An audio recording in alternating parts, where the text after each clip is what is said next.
Citi has put out a note on SKS Microfinance, and I'm going to quickly set it up by reading out what they're saying. Citi is saying that SKS business is back on track. It's saying that we believe SKS's business looks good. Its asset book is growing again. The problematic Andhra Pradesh book is largely written down.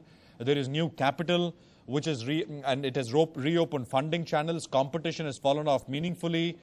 And shortly expected legislation, the MFI bill should clear the last regulatory hurdles. They think the stock should be at about 110 odd rupees or so. It's already at 103. Mr. P.S. Ravikumar is non-executive chairman of the company. He's joining us right now to take some questions. Sir, good morning. Great to have you with us always. Prashant this side. Good morning, Prashant. I mean, this is the first of the commentary from the marketplace, which is starting to seem positive, sir, as far as SKS goes. The new SKS. If I may so call it. How do you sort of respond to some of what has been written in this note? You can call it as SKS version 2. And, I would say that the sector has been re-rated in the last quarter of last fiscal, but the markets have been slow in the sense that the banks were the first to re-rate the sector. And you can measure the fact that the banks re-rated the sector by the extent of flow of new funds to the MFI players in the sector. That was very heartening, and since then I think the sector has progressed steadily. We have also learned lessons. I wouldn't say that there was no corrective action from our side. One last major macro change that we are expecting is in the shape of the passage of the MFI bill. Be that as it may, I think all sectoral players have now realized that we need to work with the bill, without the bill, and that has helped the sector. So, macros now, as you clean up business, realign business lines, raise new capital, etc., the underlying business has become tougher, sir. The macro has become a lot tougher.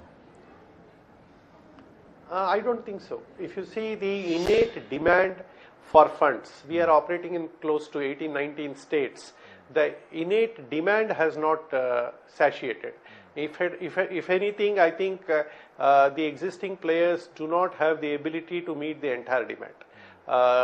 Therefore, at a macro level, the demand persists. The existing players don't have the sufficient resource basis to handle the entire demand. Having said that, the process control and the client protection principles, like what we have adopted, have to be embedded into the system, so that given that the segment of customers that we are handling are vulnerable customers, there has to be an extra care to ensure that they understand what is being dealt with, and they understand what commitments they are making. Over leveraging, for example, which was one of the key accusations against the sector, has been now handled properly by the creation of a credit bureau, and all MFIs today do not lend unless there is a proper reference check and an insurance that the borrower is not borrowing elsewhere. The regulatory and the MFI's own customer protection principles, I believe, have been inculcated in most of the MFIs today. I think that's a very heartening feature, and it has happened fast. It has happened in the last 1.5 years. Let me go back, sir. Let me go back to Andhra Pradesh and the book there.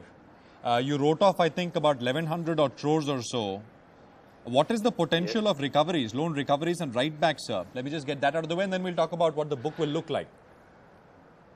We do have currently a recovery rate of very small, 6 to 7%, but I would say it is like the CDR that you talk of, corporate sector in the current context. Companies which have got into difficulty have to be nurtured. You have to hold their hands and see that the repayment comes out of future cash accruals. The same applies to this segment as well. Once the MFI bill is passed and we resume business in Andhra Pradesh, it will take us 2-3 cycles to recover our money. I can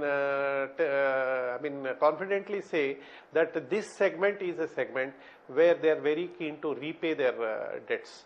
And therefore, notwithstanding the fact that we are not doing any new business, we continue to have ground level contact with the borrowers, and the feedback we have is very heartening. So if you are asking, will we recover now? We will not recover now. But will we recover? Yes, we are very confident of recovering once the Central Act is in place. Got that, sir. Are you worried as you do, I mean, as you turn around the business at SKS, you could, and I mean, this is in nobody's hands, but of course the government, you could get a farm loan waiver scheme, etc., something of that sort, with the prevailing situation, sir? I mean, poor monsoons, the government might do something of that sort to help the affected population?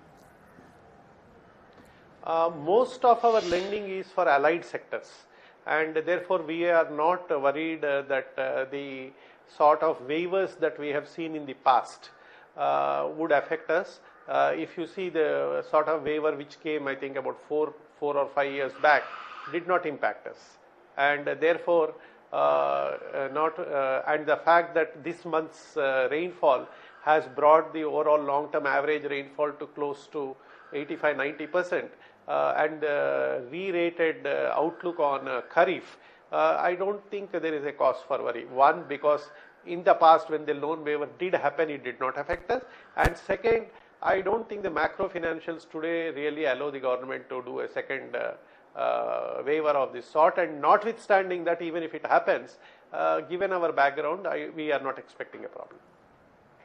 Okay, so got that. So what would book look like? I mean, at what rate can the book grow at SKS in fiscal 13, fiscal 14? It would grow steadily in the sense that you would be aware that in October 2010, when the AP bill happened, we shrank the book from close to 5,000 crores to close to 1,200, 1,300 crores.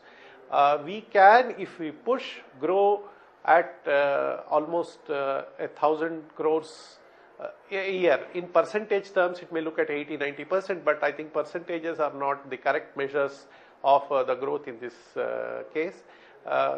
Steady growth is what we are looking at. We are not looking at a breakneck growth.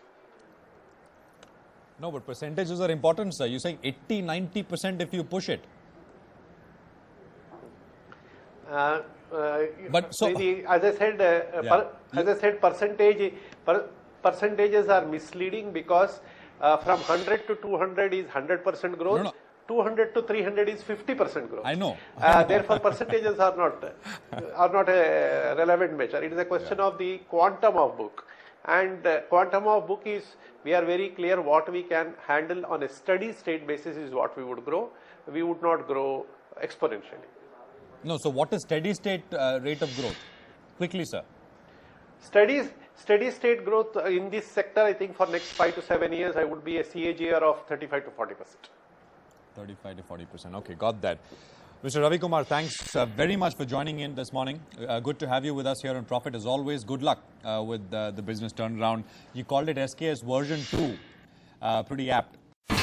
India's #1 news app. Just got even better. Download NDTV's new app.